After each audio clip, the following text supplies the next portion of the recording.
Bom dia, alunos. Bem-vindos a esse módulo 8 da nossa jornada para futuros prefeitos. Jornada que busca capacitar os candidatos e suas equipes na elaboração de planos de governos municipais. O módulo 8 é focado em planejamento urbano, mobilidade e também questões de habitação, zeladoria. E hoje estamos aqui com um convidado muito especial, que é o Sérgio Aveleda, diretor de mobilidade da WRI, que é o World Resources Institute em Washington, ex-secretário de mobilidade urbana da Prefeitura de São Paulo e ex-presidente do metrô e da CPTM do Estado de São Paulo. Sérgio, muito obrigada por estar conosco aqui. É um prazer ter você compartilhando sua experiência e conhecimento. Muito obrigado. Eu quero iniciar agradecendo ao Comunitas e parabenizar por essa iniciativa espetacular de qualificar o debate nas eleições municipais de 2020 e parabenizar todos os candidatos, desejando-lhes muito sucesso e que possam participar do processo político e vencer as eleições e contribuir para a melhoria da qualidade de vida e das cidades brasileiras. Eu vou pedir autorização para vocês para compartilhar alguns slides que eu preparei para a gente conduzir essa discussão sobre um tema que tem a importância crescente nas cidades, que é o tema da mobilidade urbana. Então, vamos falar um pouco, antes de entrar especificamente nos aspectos técnicos da mobilidade urbana, dos aspectos que envolvem e são fundamentais para a gente compreender a mobilidade, que são as cidades e os seus movimentos, não é? Primeiro, é preciso saber que o desafio de administrar as cidades vai ser cada vez mais crescente em todo o planeta. Vocês vejam esse diagrama, em 1900, duas de cada 10 pessoas viviam em áreas urbanas. Esse número foi crescendo, ele dobrou em 1990, atingiu 4, nós estamos entre 5 e 6 nesse momento, e em 2050, de cada 7 pessoas do planeta Terra, de cada 10 pessoas do planeta Terra, 7 vão estar vivendo em áreas urbanas. Então, os senhores estão se propondo, os senhores e as senhoras estão se propondo a assumir um desafio enorme, que é administrar um mundo cada vez mais complexo e com maior quantidade de contradições. O crescimento das nossas cidades mais ou menos obedeceu esse diagrama. As cidades eram concentradas, conectadas e coordenadas, quando acontece, a partir dos anos 50, um boom de aceleração do crescimento das cidades, e essa expansão se deu, lamentavelmente, de uma forma acelerada e sem planejamento. As moradias, como bem mostrou e mostra o movimento desse slide, foram sendo levadas para cada vez mais longe das regiões centrais das metrópoles. Em contrapartida, as oportunidades de trabalho e de emprego ficaram cada vez mais concentradas em pequenas áreas e distritos das cidades. Eu costumo dizer que quando a gente visita uma cidade que tem problemas graves de mobilidade urbana, como, por exemplo, linhas de metrô e de ônibus congestionadas, muito trânsito, muitas mortes no trânsito, é como estar diante de um paciente que tem febre. A doença não é a febre. O problema da cidade com problemas de mobilidade urbana, a raiz do problema não é a mobilidade urbana ou a falta de mobilidade urbana. A raiz é a falta de planejamento urbano e de desenho urbano. E para isso eu quero comparar com vocês estas duas cidades importantes e icônicas do planeta. De um lado nós temos Atlanta, a cidade do estado da Geórgia, nos Estados Unidos, e de outro lado Barcelona, capital da Catalunha, na Espanha. Elas são muito parecidas em algum aspecto. Vocês vejam que elas têm ambas ao redor de 5 milhões de habitantes, mas elas são completamente diferentes. Se você olhar já o desenho no gráfico, você vê como Atlanta é esparramada, espalhada, e como Barcelona é concentrada. Vejam que Atlanta ocupa 16.600 km² e Barcelona 3.200 km². A área urbana é limitada a Atlanta a 7.600 km² e em Barcelona é ainda menor, apenas 648 km². Agora vejam as emissões causadas pelo transporte. Em Atlanta são 6,9 toneladas de CO2 por cidadão. E em Barcelona é apenas 1,2 toneladas de CO2. E vejam como as pessoas viajam. Em Atlanta, 77% das pessoas viajam de carro e apenas 3% usam transporte público. Não há uso de bicicleta e a viagem caminhando é de apenas 1%. Agora, olha em Barcelona, nós temos apenas 20% do uso do automóvel, 33% de uso do transporte público, 12% de uso de bicicleta e 35% de caminhada. E, finalmente, comparando as duas cidades, o número de mortos por ano no trânsito. Atlanta tem 564 mortos no trânsito por ano, enquanto Barcelona tem apenas 31 mortos no trânsito por ano. Por que números tão diferentes? O problema não está na mobilidade urbana. O problema está que Atlanta, a imensa maioria das pessoas vive naqueles subúrbios americanos, naquelas regiões absolutamente distantes dos centros econômicos, sem nenhum tipo de atividade econômica e que para comprar um pão ou uma aspirina as pessoas precisam de um automóvel. Barcelona, ao contrário, é uma cidade concentrada onde as pessoas moram perto do trabalho, moram perto de oportunidades de emprego e os usos do solo não são usos exclusivos. Você não tem uma área residencial e uma área comercial exclusivamente. Não, está tudo junto e misturado, como se diz aqui no Brasil. Então, a pessoa, para comprar um pão, ela vai a pé, para comprar aspirina, ela vai a pé. Portanto, o decisivo para a saúde de uma cidade, do ponto de vista da mobilidade, é como esta cidade se planejou e como ela organiza o uso do solo. Esse desenho mostra mais ou menos como é reservado o espaço nas nossas cidades, né? Nós temos um espaço pequeno para pedestres, um espaço pequeno para os pedestres cruzarem as ruas e ruas que ocupam a maior parte do espaço. Se nós tirássemos as ruas das nossas cidades, as nossas cidades seriam assim. Esse segundo desenho mostra bem o quanto não é democrática a distribuição do espaço nas nossas cidades, o quão pouco espaço é reservado para as pessoas. Vamos avançar um pouco, então, e falar agora do conceito de mobilidade e acesso. Há muitos anos atrás, nem a palavra mobilidade nós usávamos, a gente falava transporte, que nos conectava diretamente com os modos motorizados de transporte, né? Transporte conecta com caminhão, com ônibus, com carro, com moto. De uns anos para cá, nós mudamos. Então, por exemplo, a Secretaria em São Paulo não era Secretaria de Transportes, na minha gestão mudou para a Secretaria de Mobilidade e Transportes, porque nós passamos a incorporar um movimento que também é feito sem motor. Então, passou a cuidar também com o mesmo nível de prioridade dos pedestres e das bicicletas. E agora nós já estamos começando a falar de acessibilidade.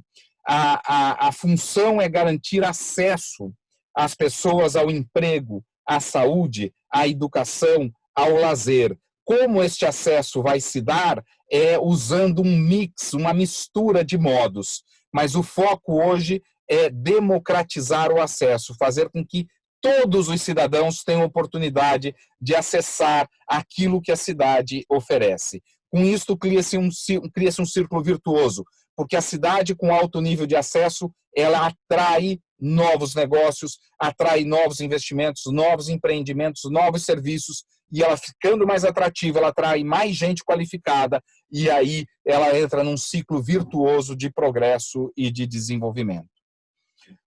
Um elemento essencial para garantir acesso nas cidades é o transporte público.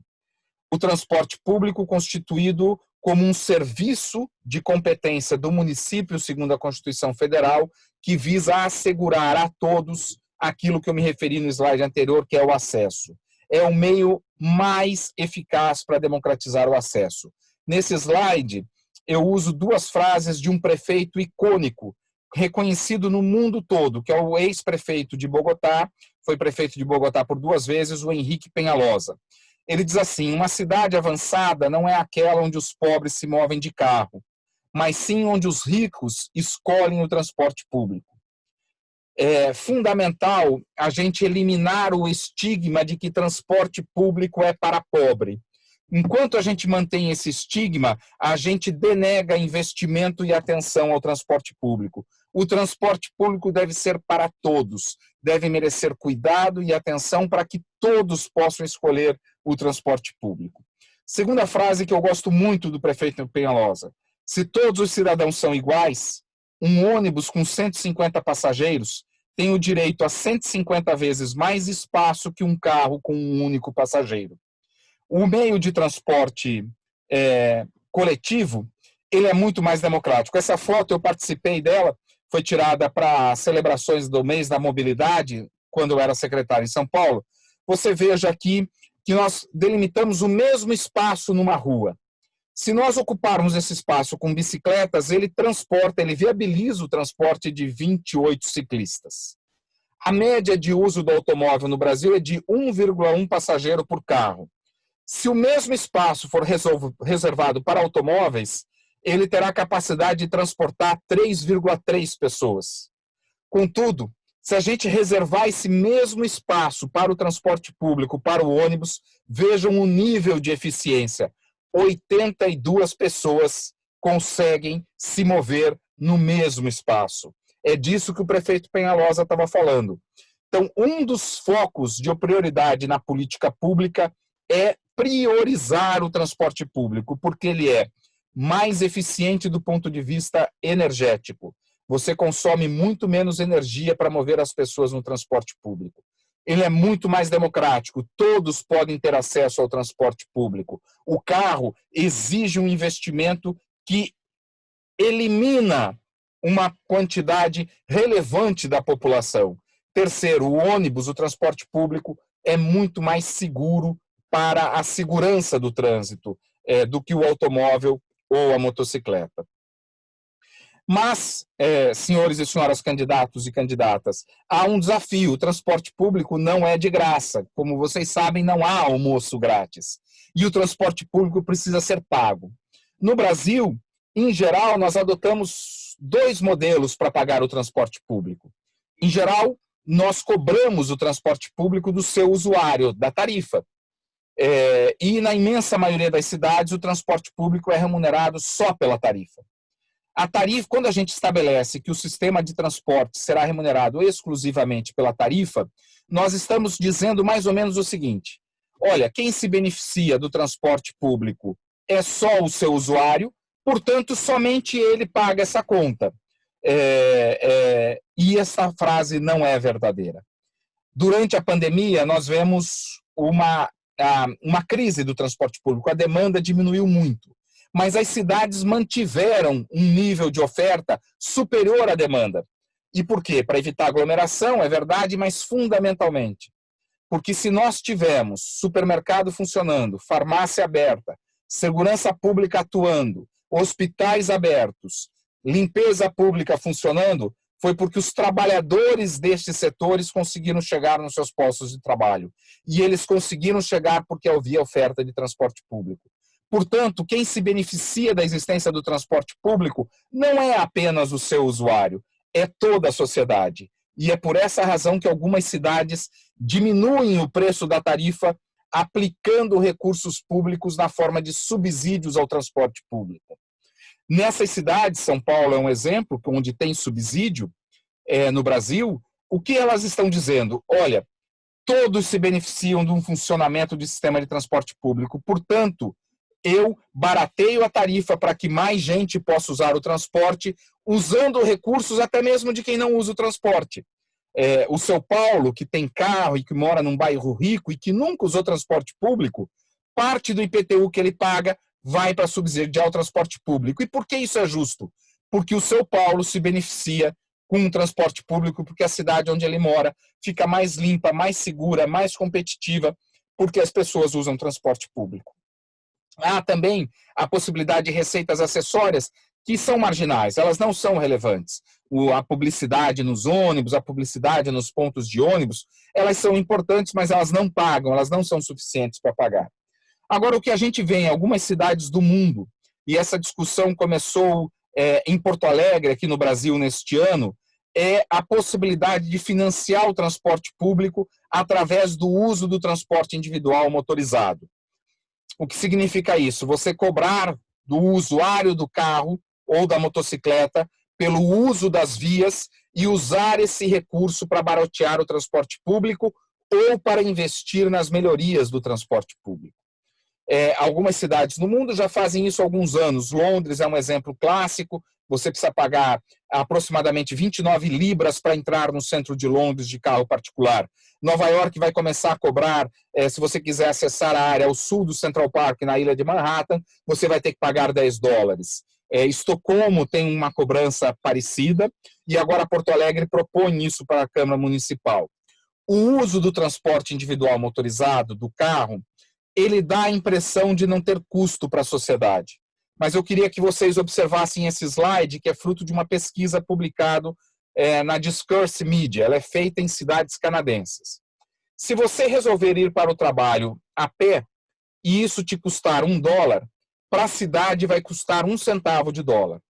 Se você decidir ir de bicicleta, e isso te custar $1, para a cidade vai custar 8 centavos de dólar. Se você decidir ir de transporte público, para você vai te custar $1, para a cidade vai custar $1,50. Mas se você decidir de carro particular, se você decidir dirigindo, isso vai te custar $1, para a sociedade isso vai custar $9,20. As cidades subsidiam o uso do carro particular. Elas têm que fazer a manutenção do asfalto, a implementação de asfalto, a sinalização, a engenharia de trânsito, os semáforos ou sinaleiros ou faróis, dependendo da região do Brasil, os custos com acidentados no trânsito, o Hospital de Campo Limpo Paulista, na Zona Sul de São Paulo, muito mais do que a metade dos atendimentos do pronto-socorro são para vítimas de trânsito, especialmente motociclistas. Há um custo de seguridade social, há um custo com doenças respiratórias. Contudo, as cidades não contabilizam esses custos numa única rubrica orçamentária chamada subsídio ao carro particular, mas ela existe. E há um conceito na economia que é: quem provoca externalidade negativa deve pagar por isso. Quem fuma aumenta muito o risco do uso do sistema público de saúde. Então, a gente aumenta o imposto do cigarro para compensar a externalidade negativa gerada pelo uso do cigarro. O uso do automóvel gera uma série de externalidades negativas. Portanto, cada vez mais avançam as cidades no sentido de cobrar pelo uso do automóvel de forma a subsidiar o transporte público que gera tantas externalidades positivas. E é preciso que vocês saibam que o uso do transporte público, infelizmente, está decaindo. Provavelmente vocês encontrarão nas cidades de vocês uma crise de financiamento do transporte público.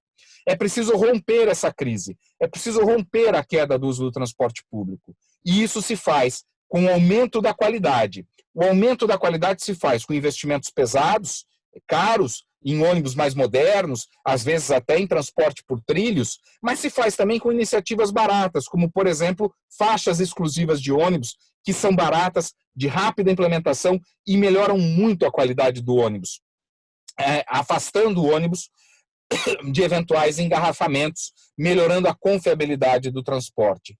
Portanto, levem em consideração nos planos de vocês novas fontes de financiamento para baratear a tarifa do ônibus. Isso tem um apelo popular muito forte, afirmar que o ônibus poderá ficar mais barato. E as fontes de recurso disso podem vir exatamente da cobrança pelo uso do carro, e não só, às vezes, a cobrança do uso da via. Por exemplo, o estacionamento. Ninguém tem o direito de usar o espaço público privativamente. Quando eu estaciono meu carro numa rua, eu tomo para mim um espaço que é público. Isso jamais deveria ser gratuito. Sempre eu deveria pagar pelo uso do espaço público de maneira privada. Quando a gente fala de transporte público, ainda é preciso levar em consideração uma outra palavra-chave, que é a integração, além do desafio do financiamento. O transporte público, a mobilidade urbana é um sistema. O que é um sistema? Sistemas são órgãos isolados que trabalham em conjunto para uma determinada finalidade. O sistema circulatório do corpo humano tem o coração, as artérias, as veias, ou seja, órgãos isolados que atuam em conjunto de forma harmônica para fazer com que o oxigênio chegue até as células. A mobilidade urbana também é assim, a gente tem o transporte público, a gente tem o carro, a gente tem o pedestre, a gente tem a bicicleta, a gente tem coisas novas, como os carros por aplicativo, as bicicletas compartilhadas, cada um trabalha no seu papel, mas nós precisamos integrá-los. A chave do sucesso de um sistema ser bem utilizado, ser útil para a população e aumentar o acesso da população às oportunidades é a integração. Primeiro, a integração física, focar em terminais de ônibus, por exemplo, onde as pessoas possam chegar de carro, estacionar os carros e embarcar no ônibus. Possam chegar de bicicletas compartilhadas, então a oferta de bicicleta compartilhada é focada nesses terminais. Possam chegar a pé, então as calçadas são fundamentais. Não se esqueçam dos pedestres nas políticas públicas de mobilidade. Mais de 1/3 das viagens na cidade são feitas a pé. No entanto, nós dedicamos quase toda a atenção ao automóvel ou ao transporte público. É preciso olhar para o pedestre. Boas calçadas, calçadas seguras, acolhedoras, fazem verdadeiras revoluções na cidade. Integração operacional. As linhas de ônibus precisam ser pensadas nos horários, de forma a operarem de maneira coordenada. Chega um ônibus no terminal local, ele alimenta um ônibus estrutural, um ônibus grande que vai para grandes distâncias. Então, os horários precisam ser compatíveis. E integração tarifária. Curitiba, nos anos 70, fez uma revolução, não só por causa do BRT, dos ônibus em linhas exclusivas, mas porque criou a integração tarifária. O passageiro chegava num terminal de ônibus, já tinha pago a tarifa anterior, ele não precisava pagar a segunda tarifa. A cidade de São Paulo fez outra integração tarifária revolucionária com o cartão inteligente. Você embarca num ônibus e pode embarcar em qualquer outro ônibus em um determinado tempo depois, sem pagar a segunda tarifa. Isso aumenta muito a utilidade dos serviços dos sistemas de transporte. E atenção à nova mobilidade. Há coisas novas chegando, faz 5, 6 anos, que provocam verdadeiras quebras de paradigma. Os carros por aplicativo, capitaneados pelo Uber, capitaneados pela 99, outras empresas privadas, vieram para mudar muito a face da mobilidade. As cidades devem buscar integrá-los, não eliminá-los, mas integrá-los atendendo ao interesse público, não apenas ao interesse das próprias empresas. Fazer com que elas atuem de maneira coordenada com o transporte público, que elas não compitam e que elas paguem pelo uso do espaço público que elas estão usando. Ficar atento às plataformas e a dados. A inteligência artificial, as novas plataformas possibilitam tomada de decisões e gerenciamento do sistema de maneira muito mais rápida, uma maneira muito mais reativa, de maneira muito mais eficiente por parte do poder público. Atenção à mobilidade elétrica. A eletricidade está chegando. Há fontes de financiamento. Operar um ônibus elétrico é mais barato que operar um ônibus a diesel. E o ar da cidade de vocês vai agradecer muito se vocês tiverem foco no uso da mobilidade elétrica. E no futuro, mas aí é um futuro mais distante, só para ilustrar aqui a nova mobilidade, nós vamos ter a mobilidade autônoma, os carros autônomos e ônibus autônomos chegando na cidade. Quero aqui dizer para vocês fugirem de uma discussão acadêmica que não faz sentido, que é a discussão sobre modos de transporte. Há uma briga entre alguns especialistas, é melhor trem, é melhor monorail, é melhor VLT, BRT ou ônibus. Essa é uma briga que não faz sentido. Esse gráfico mostra cada modo de transporte, ele atende um problema. Em geral, o problema é dado pela demanda. Aqui na linha horizontal, vocês veem a demanda, que é medida por quantidade de passageiros em uma única hora por direção. A gente mede a demanda dos sistemas de transporte no horário de pico. Então, no horário mais movimentado, quantos passageiros precisam ir do ponto A para o ponto B? Se for abaixo de 10 mil, sistemas de ônibus, os sistemas de VLTs, que são muito caros para a realidade brasileira, e um bom BRT, na verdade o BRT pode, bem operado, pode chegar até 30 mil passageiros hora sentido. Resolvem. Aí quando você tem alta demanda, que é um problema das grandes cidades, aí você precisa usar metrô e trem. Mas não se deixem levar por essa discussão. Não tem um melhor que o outro, tem solução adequada para o problema que você está enfrentando. Nas cidades médias brasileiras, os sistemas de ônibus e os sistemas de corredores de ônibus são plenamente capazes de dar solução. Cuidado com vendedores de fantasias, como, por exemplo, VLTs ou bondes modernos. Eles são mais caros, transportam menos que um ônibus, e podem custar muito para as cidades, tanto para construir como para operar. Seguindo em frente aqui, quero falar um pouco para vocês da qualidade do ar, que às vezes a gente não percebe o problema. Nós tivemos, em 2012, 3,7 milhões de mortes causadas pela qualidade do ar. Você veja que nós estamos aí com o Covid assustadíssimos, com números que ainda não chegaram globalmente a 500 mil mortos. Por conta da qualidade do ar, nós estamos perdendo mais ou menos 3 milhões e 700 pessoas por ano. Nós tivemos a contaminação do ar nas áreas urbanas contribui para 7 mil mortes prematuras por ano e reduz a expectativa de vida em 1 ano e meio. E o transporte é o grande ofensor da qualidade do ar nas cidades.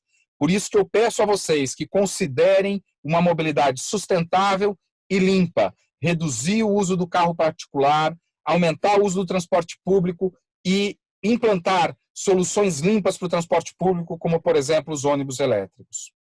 Um outro ponto importante quando a gente fala de mobilidade, e eu diria um ponto fundamental do ponto de vista ético, é o ponto da segurança viária. Os acidentes de trânsito são a maior causa de morte entre pessoas de 15 a 19 anos. E a segunda maior causa de morte entre pessoas de 10 a 14 anos. E 92% das mortes causadas por acidentes de trânsito ocorrem nos países em desenvolvimento, nos países de renda média ou baixa. Isso é importante dizer, porque às vezes a gente tem a impressão que o acidente de trânsito é algo natural, inevitável, que ele vai ocorrer. Isto não é verdade. Os países ricos têm 59% da frota mundial. Os países ricos têm 40% da frota mundial de veículos, mas apenas 7% das mortes. Isso demonstra que política pública evita mortes no trânsito.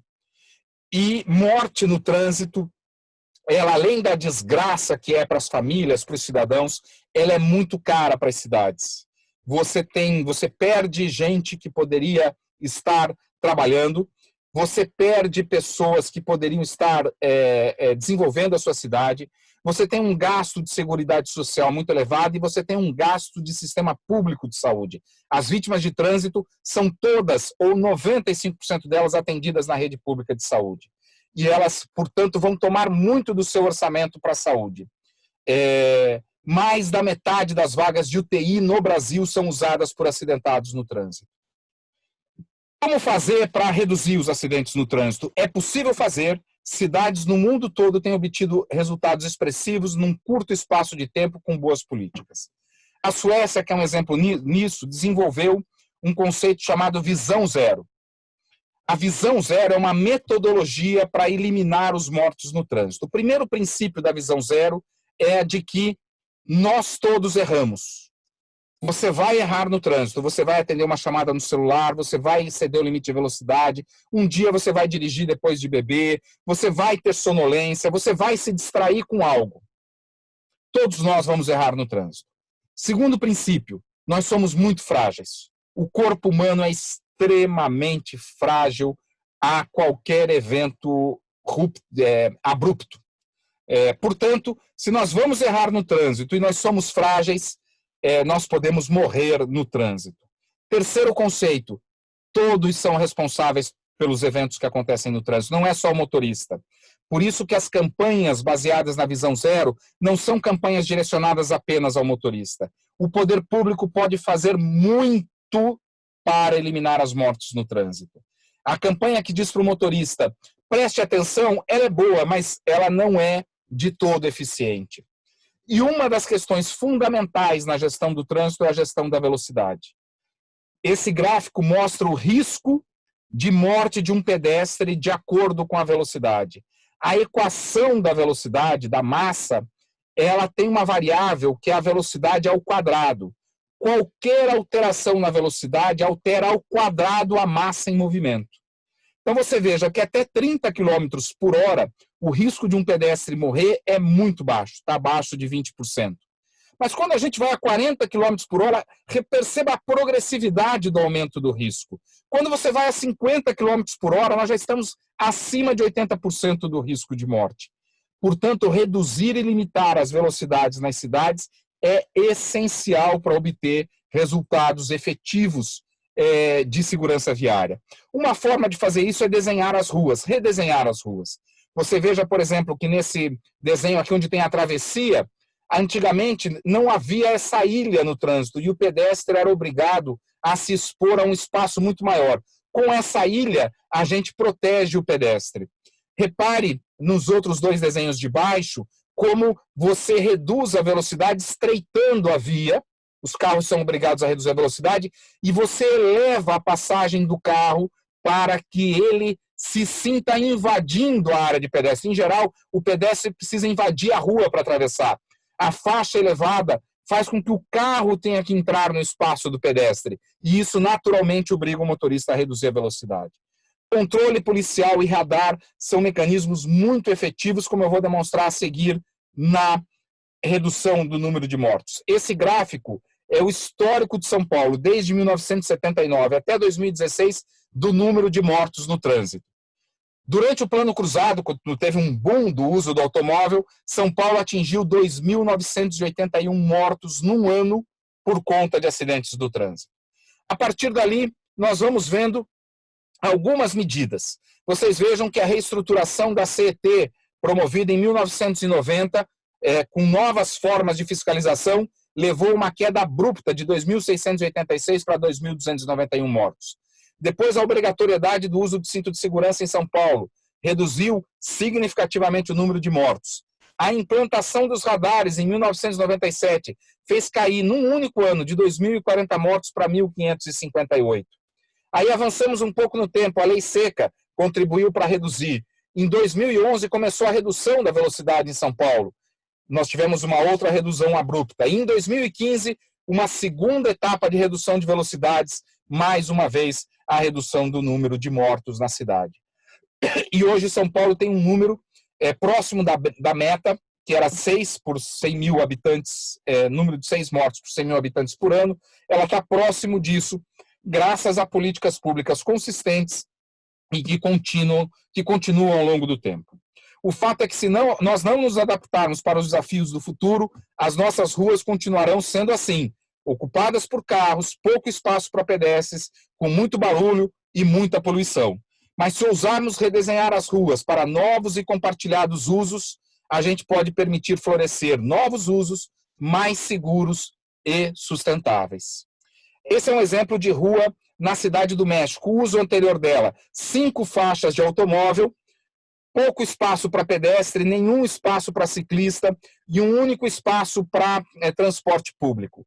O redesenho dessa rua permitiu florescer atividades econômicas nas calçadas, como bares e restaurantes, o que aumenta a segurança pública, aumenta a arrecadação de impostos, aumenta a atratividade para as pessoas estarem ali, um espaço reservado para bicicletas e um espaço menor para os automóveis. Portanto, o foco da política de mobilidade deve ser prioritariamente as pessoas e não o carro. Primeiro, o carro, apesar das impressões que a gente tem, ele não é responsável pela maior parte da mobilidade nas cidades. A cidade de São Paulo, apenas 31% das viagens são feitas de automóvel, 65% são feitas de transporte público e a pé.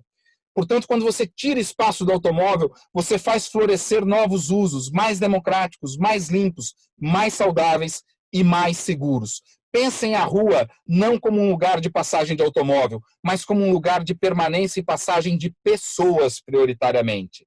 Onde tem gente, tem mais atividade econômica, mais serviços, mais segurança e mais atratividade. Muito obrigado e agora vamos bater um papo sobre esses temas. Excelente, Sérgio. Eu acho que você abarcou todo o panorama desse mundo que é a mobilidade urbana, desafios, possíveis soluções, foi ótimo.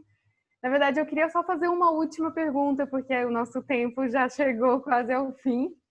E a minha pergunta era mais se a gente pudesse olhar para o momento atual que a gente está vivendo, né? Quais, na sua visão, quais desafios, mudanças e até oportunidades, de alguma maneira, a crise da Covid possa ter trazido para os nossos municípios? E, em cima disso, quais dicas e recomendações você daria aos nossos candidatos de cidades pequenas e médias sobre aquelas ações que eles precisam endereçar em prioridade quando eles chegarem ao poder, né, em 1º de janeiro de 2021? Muito importante essa pergunta. A pandemia, há uma tendência mesmo de ela mudar os nossos hábitos, mesmo que o vírus desapareça, ou que a gente tenha vacina, ou que a gente tenha um tratamento eficaz, muitos hábitos vão ser mudados. A gente vai ter um impacto, por exemplo, do home office, que muitas organizações vão adotar como política, e isso é muito bom, porque vai diminuir a necessidade de deslocamentos na cidade, mas, ao mesmo tempo, a gente corre o risco de ver as pessoas atraídas pelo automóvel. E isso é um resultado ruim que nós temos que evitar. Países como a França, a Inglaterra, a Itália, o que estão fazendo? Além de investir em transporte público, melhorar a qualidade e a atratividade, estão investindo muito em estruturas cicloviárias. Porto Alegre está fazendo isso aqui, São Paulo está fazendo isso aqui no Brasil também. A experiência de Amsterdã, que não era uma cidade ciclística nos anos 70, mostra que quando você oferece estrutura cicloviária, muito rapidamente essa estrutura vai ser ocupada. A Avenida Faria Lima, em São Paulo, é um brilhante exemplo. Se construiu uma ciclovia ali e hoje já passa de 1,5 milhão de bicicletas por ano passando por ali. Já há engarrafamentos de bicicleta nessa ciclovia. As pessoas descem do metrô, pegam bicicletas compartilhadas e vão para os seus escritórios de bicicleta, o que é fenomenal para a cidade. Então, investir na mobilidade ativa, infraestrutura para pedestre e para ciclistas, é uma política barata, de rápida aplicação. E eu quero dizer uma mensagem aos candidatos. Claro que o novo gera resistência. Quando o Jaime Lerner implantou a Rua das Flores em Curitiba, ele precisou implantar, foi a primeira rua de pedestres importante de Curitiba, ele fez a obra em 3 dias, porque os comerciantes eram contra. Os comerciantes diziam que tirar os carros iria fechar o movimento. E, na verdade, a Rua das Flores virou o ponto comercial mais importante da cidade de Curitiba. A implantação de ciclovias gera resistência, porque é novo. Como vencer essa resistência? Em primeiro lugar, escute as pessoas. Construa os planos de mobilidade ouvindo a sociedade civil. E não ouvindo para forma, ouvindo para aprender. A minha experiência como administrador público diz que toda vez que a gente abre os ouvidos e o coração para a voz da gente, das pessoas, a gente aprende e melhora a qualidade da política pública. Não imponha, construa. Segundo, seja ousado. Reduzir velocidade, você vai ouvir críticas. Mas passado um período de tempo, quando você mostrar para as pessoas quantas vidas foram salvas, você vai politicamente colher os frutos de uma ação pública correta. Às vezes é preciso ser audacioso.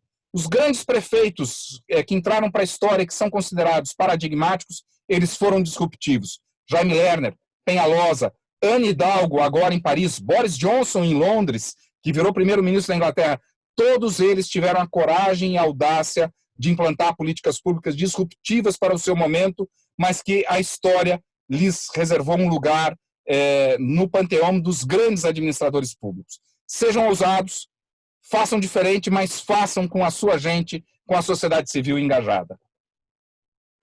Excelente, Sérgio. Eu acho que a conversa foi boa, infelizmente a gente tem que encerrar, mas eu acho que já deu para dar muita ideia, muita inspiração para os nossos candidatos. Muito obrigado a vocês, muito sucesso na campanha e na administração.